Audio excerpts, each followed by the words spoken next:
Entonces la pregunta que me hago inicialmente es ¿dónde se concibe la ética como persona? ¿Dónde está la ética? Podemos decir que está ubicada en la parte racional, aquí arriba en el cerebro. ¿Sí o no? Sí. Una parte, ¿ok? Porque el hecho de que nosotros nos leamos 10 tratados de ética no nos hace automáticamente una persona ética, ¿ok? Haría falta un contenido práctico para yo decir, ok, ya esta es la parte teórica que todo dice Sócrates, dice Platón, que dice Mills. Ahora, ¿qué de eso puedo integrar yo a mí, a mi persona? ¿Cómo me siento yo con esa teoría? Y después tengo que echar un vistazo afuera a ver cómo está la sociedad, ¿ok? Porque lo importante de la ética, aparte de que yo me sienta cómodo, es que no me traiga conflictos con la moral ya establecida, ¿correcto? Entonces, tenemos que buscar un punto de equilibrio entre el pensamiento, el sentimiento y la manera en que yo voy a actuar. Si yo logro que mi manera de pensar coincida con mi manera de sentir y a su vez yo pueda actuar en función a eso, entonces es ahí, según mi criterio, donde está el corazón de la ética personal de la persona, ¿okay? Si yo pienso de una manera, siento de esa misma manera y actúo en función de eso y me voy bien, me siento bien, me desarrollo, entonces quiere decir que mi contenido ético está correcto, ¿okay? Congruente conmigo, ¿okay? Hay una congruencia. Ahora bien, ¿qué ocurre? Y ocurre cuando la moral, que debería estar en un círculo fuera de eso, porque la ética es lo que está dentro de mí. Pero ¿qué pasa? Sobre todo en esta era donde estamos viendo que hay cambios bruscos en la sociedad en cuanto a cultura, en cuanto a pensamiento, en cuanto a moral. ¿Qué ocurre cuando la sociedad me obliga, por decirlo de alguna manera, a que mi manera de pensar no coincida como yo me siento y adicional a eso yo tengo que actuar de una manera que yo no quiero? Con el único propósito de que la moral esté ahí en el medio. Es decir, soy una persona que quizás dentro de la sociedad me veo como una persona moralista, soy una persona correcta, pero ¿dónde está cómo me siento yo como persona? ¿Okay? Esa es una parte muy importante. Este señor llamado Viktor Frankl desarrolló una teoría, la tercera escuela vienesa de psicología, psicoterapia, llamada la logoterapia. La logoterapia dice que es una psicoterapia que propone que la voluntad de sentido es la motivación primaria del ser humano. ¿Cómo se come eso? ¿O cómo lo entiende? La voluntad de sentido. Frankl decía que ningún ser humano puede vivir hasta tanto no descubra para qué está aquí. Y que se desarrolle en función a esa misión, a esa meta. ¿Okay? ¿Para qué soy bueno? Y si la sociedad me permite desarrollar eso, para lo que yo soy bueno. ¿Okay? ¿Saben dónde Viktor Frankl desarrolló esa teoría? ¿En qué circunstancias se imaginan ustedes que una persona puede llegar a la conclusión de que yo soy responsable de lo que me pasa y que yo soy el que decido si el entorno va a influir más de lo que yo quiero que influya? Él desarrolló esa teoría en el campo de concentración de Auschwitz, en la Segunda Guerra Mundial. Estuvo 6 veces a punto de morir, ¿okay? Y precisamente en esos momentos en que los nazis le hacían experimentos en vivo, en caliente, fue que él concibió esa teoría, ¿okay? Él decía que el ser humano no podía ser sencillamente un estímulo y una respuesta. Obviamente hay estímulos que generan algo somático, algo como en el caso de la lámina. Nosotros conscientemente no vamos a poner la mano encima del fuego y vamos a decir, yo decido dejar mi mano ahí porque esa es mi voluntad, porque eso escaparía de la razón, ¿verdad? Es algo ilógico. Entonces, ¿qué decía Frank? Que en la sociedad estamos ya muy acostumbrados a que un estímulo genera una respuesta predeterminada, y eso él lo llamó el modelo reactivo. Es decir, somos una persona que vamos en una sociedad, si me tropiezan yo la tropiezo, si yo voy a apurarme el carro yo le voy tocando por el carro, no me importa que la luz esté en rojo, entonces yo llego y ahí para subir en el ascensor y yo me coleo porque siempre soy el más importante. ¿Okay? ¿Qué dice Frankl? Que nosotros, los seres humanos, a diferencia de los animales, tenemos una pequeña capacidad. Y esa capacidad te dice que entre cualquier estímulo, no importa la magnitud del estímulo y la respuesta, tenemos un espacio. Ese espacio él lo llamó la libertad interior de elegir. Es decir, sin importar el entorno, yo tengo la capacidad racional de tomar una decisión. Eso lo llamó un modelo proactivo. Ustedes han leído esa palabra en los anuncios de prensa para solicitar empleo, ¿verdad? Necesitamos una persona proactiva. Y casualmente muchas personas que colocan esos anuncios tienen un concepto errado de lo que es la proactividad. Cuando nosotros escuchamos proactividad, generalmente lo analizamos con una persona que está todo el tiempo en movimiento, y la persona que es el primero que está en todo y es el primero que dice yo soy el voluntario. Eso es hiperactividad. La proactividad va más en función a que tú vas a responder en función de tus valores sin importar el entorno. Muy de la mano con la ética. Sin importar cuánto sea el soborno que me están dando, es algo dentro de mí que me dice que eso no está correcto. ¿Okay? Entonces la proactividad va más ligada a la función o a la capacidad que yo desarrollo de tomar mi decisión en función de lo que yo, de mis convicciones, y no en función del entorno que me está rodeando. Ok, ¿qué ocurre cuando nosotros tomamos esa respuesta en función a mi proactividad? Bueno, que digo mi respuesta y esa respuesta no es ni buena ni mala, es mía. Ya si a la sociedad no le gusta, bueno, ya veremos qué resultado trae esa conducta, porque obviamente como personas responsables que estamos en un entorno, tenemos que hacernos responsables también de las decisiones que tomamos. Porque si yo tomo una reacción en función a algo que me está pasando, y yo considero que eso está correcto, pero eso me genera una consecuencia, yo también tengo que hacerme responsable de esa consecuencia. ¿Estamos bien hasta ahí? ¿Qué ocurre entonces? Porque muchas veces hay gente que se siente presionada con la moral y dice, no, es que la moral dice, indica tal cosa. Las leyes, hay que obedecerlas. No todas las leyes son morales. En la Segunda Guerra Mundial, lo primero que hizo Hitler fue un conjunto de normas que le daban legalidad a todas las barbaridades. ¿Qué pasa? No siempre la moral es ética. Porque si nosotros decimos que vamos a dar un poco de judíos porque son judíos y lo vamos a agarrar, lo vamos a meter en un horno, y esa era la moral de la Alemania de aquella época, ¿cómo queda el resto del mundo cuando ve esos actos? ¿Por qué tantos países que se negaron inicialmente a entrar en la Segunda Guerra Mundial, de repente a la noche a la mañana todo el mundo quería entrar? Porque se dio cuenta de lo que estaba pasando. Y gracias a Hitler vino Mussolini y vino otra cantidad de gente que creían que tenían el derecho de imponer su moral y hacerla legal. ¿Ok? ¿Qué pasa? Que si la moral comienza a fallar, siempre nos queda la lógica y el sentido común. ¿Ok? Y en estos tiempos, que tenemos un fenómeno de hace varios años llamado la globalización, es cuando más nuestra lógica y nuestro sentido común tiene que prevalecer. ¿Por qué? ¿La globalización es buena o es mala? Hay diversidad de opinión. Para algunas personas les parece bien y otras personas están totalmente en contra de la globalización. ¿Para quién es buena? Obviamente hay un sentido de conveniencia y hay personas que por lo menos les interesa la globalización Económicamente. es un mercado, un medio para expandirse económicamente. ¿Y para quién es mala? Los que no están de acuerdo en ceñirse a un conjunto de normas estándares. ¿Para quién es buena la globalización? Depende del entorno donde yo esté.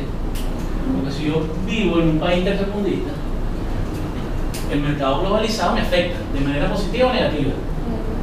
Negativa, porque yo no tengo los recursos para competir. Entonces la pregunta sería, ¿la globalización es moral?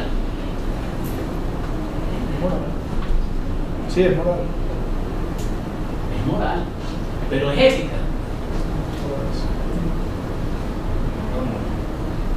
Justifique su respuesta. Obviamente hay que responder depende. Depende. Porque la idea de los mercados globalizados no es una idea que se le ocurrió a Wadi, no es una idea que se le ocurrió a Bush.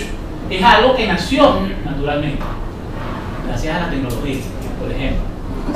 Pero nosotros tampoco podemos, en función a lo que es algo moral o algo ético, decir no, la globalización hay que frenar y los mercados van a seguir regionales y vamos a aportar el internet. ¿Ok? Lo que hay es que buscar mecanismos para que el impacto no sea como el que estamos viendo ahorita en el mundo. ¿Ok? Y no se peor. Entonces hay que hacernos una pequeña pregunta. ¿Cuál es el límite al que debo llegar para sentirme que cumplo con esa moral? ¿Hasta dónde tengo que llegar yo como ciudadano? Para reconocer los derechos de los de la otra persona. Esa puede ser una. Yo voy a defender mis derechos hasta donde choque con los derechos de otra persona. ¿Y eso es una qué? Una norma de convivencia. ¿Eso está escrito en algún lado? Les pregunto, ¿eso está escrito en algún lado? No. Por favor. Most babies are accidents. Not me. I was engineered. Born to save my sister's life. Having a child who is sick is a full-time occupation. Sure, we still enjoy the usual day-to-day happinesses of family life. Big house, great kids.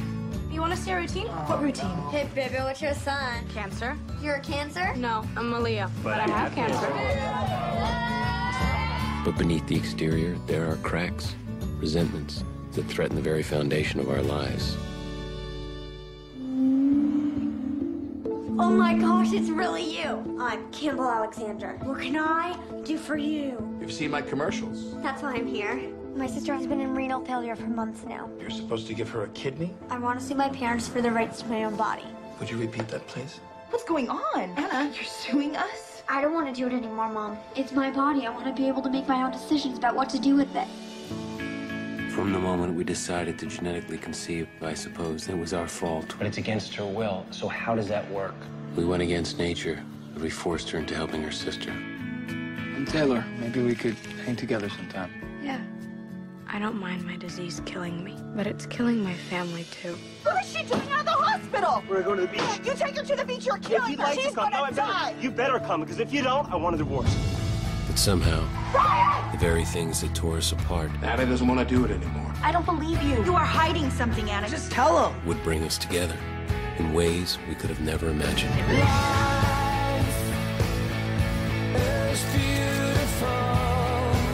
I look pretty, Daddy? I'll call it or die. I can't. You know it's important for you to feel like you never gave up. Sooner or later, you gotta let go. I know I'll be okay. I'm sorry I let them hurt you. You know how brave you are.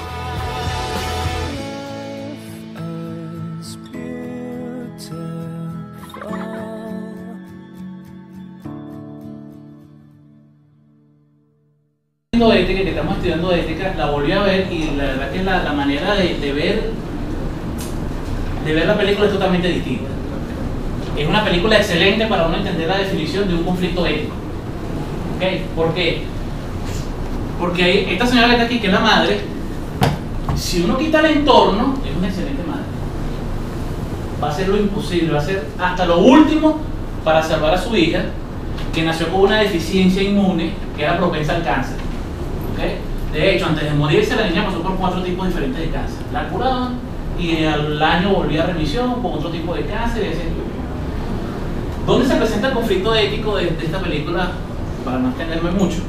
En que esta niña que está aquí, que es la hermana menor, fue creada como bebé probeta para que fuera compatible 100% con su hermana y lo usaban como una chivera. Si la hermana tenía problemas y necesitaba médula espinal, agarraban a la muchachita, le sacaban la médula espinal y se la ponían a la hermana. Hasta que la hermana, enferma, se dio cuenta de que eso era inhumano.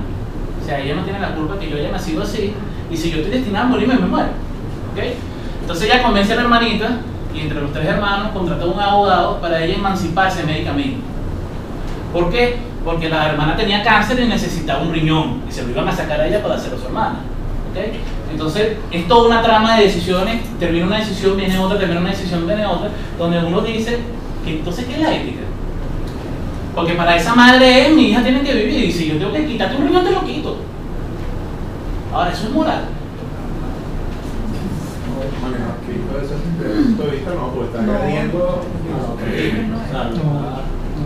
Díselo a una madre. No, yo sé, pero viendo el punto de vista del análisis, lo que estás diciendo, está dañando la voz. Sí, pero ella no lo veía. Ella lo veía como que su hermana lo iba a hacer como un acto de bondad. Y ser ético y la moral es cuando uno hace bien, ¿cierto? Pero uno tiene que ser bien maduro, ¿no? Porque la decisión no es fácil. ¿Okay? Dios le dé salud a mi hermano, pero que a mí me tocara esa decisión de tener que dar los riñones a mi hermano. Yo amo mucho a mi hermano, pero tampoco es una decisión fácil, no es un trasplante de muela. ¿Okay?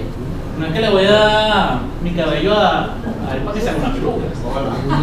¿Okay? No son decisiones fáciles, porque uno puede decir, ok, es el riñón tuyo, es tu hermano, tú sí eres esto, porque la gente es muy buena opinando cuando no está metido en el papel.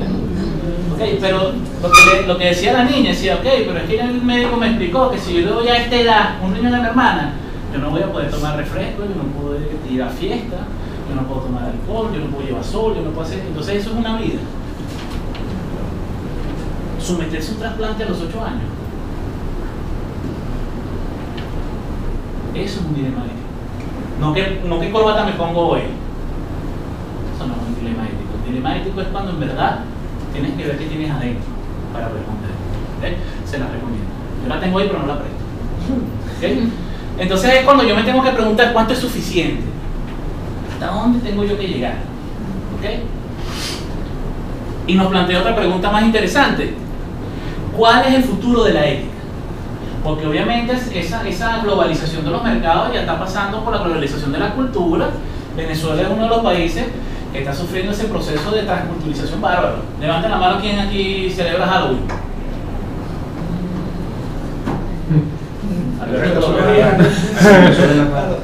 ¿Eso es de nuestra cultura? No. Nosotros nos disfrazamos y todo aquello. Con respecto a ese punto, yo tengo un amigo, Dani, que él es evangélico. Y al niñito, el día de la bruja, el día de Halloween, lo castigaron porque no fue disfrazado. Mi amigo fue a hablar con la maestra cerebral, pero porque lo ridiculiza delante de todo el mundo si nosotros no creemos en eso. No, porque él tiene que hacerlo porque es una actividad de colegio. ¿Eso está bien? No, para todos. Ahora estamos hablando de un niño pequeño que te ridiculizan en todo el mundo. ¡Ay, ay, ay! Y esa cultura es de nosotros. ¿No? ¿Okay? Entonces, ¿cómo nos vamos a preparar nosotros para ese futuro donde la moral, por supuesto, va a sufrir un cambio y vamos a tener una especie de moral generalizada, universal? ¿Cómo nos salvamos de eso? Al igual que en la economía, la moral será mucho más universal. Y obviamente, para una moral universal, tendríamos que tener nosotros un código de ética universalmente aceptado también, ¿cierto? Si hemos sobrevivido, nuestra ética ha sobrevivido a la moral de Caracas, estamos más o menos preparados para una moral más generalizada, ¿verdad? Para eso contamos, Guadi lo tocó un poco, lo que sería como una regla de oro, o una norma ética universal, una norma ética que no moleste a la gente, pero que me permita a mí, ¿verdad?, sentirme cómodo y seguir desarrollándome en la sociedad. Ya Guadi la dijo, trata a los demás como deseas que otros te traten a ti. Y eso no es nuevo, ¿okay? Yo creo que el mismo Sócrates en alguna oportunidad habló de eso, del bien común, de tratar a las personas como yo quisiera que me trataran, de ayudar a la otra persona como yo quisiera que alguien me ayudara a mí.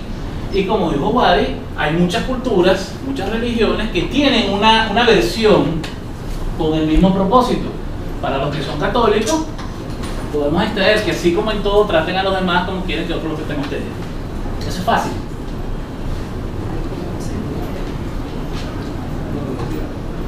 ¿Es fácil? No, ¿verdad? ¿Qué dicen los judíos? Aquello que te es detestable no lo hagas a tu semejante. Esto es lo más importante de la ley de Dios. Todo lo demás son puras observaciones. ¿Qué dicen nuestros amigos budistas? No dañes a los demás de una manera en que a ti te lastimaría. En esencia no es lo mismo. Sí. Y hay un refrán africano que dice: todo aquel que está a punto de picar a un animal con un palo puntiagudo debería picarse a sí mismo primero para ver qué se siente. Se ve sencillo, ¿verdad? Y nosotros tenemos tiempo ya aquí estudiando ética y esos conceptos, y se puede reducir algo tan fácil como una tarjetita que la podemos tener en el bolsillo para recordarte todos los días. Y cada vez que vayamos a hacer algo, Decir, a mí me gustaría que me lo hicieran. Yo creo que esa sola pregunta es suficiente como por lo menos para parar un poco y pensar. Muchísimas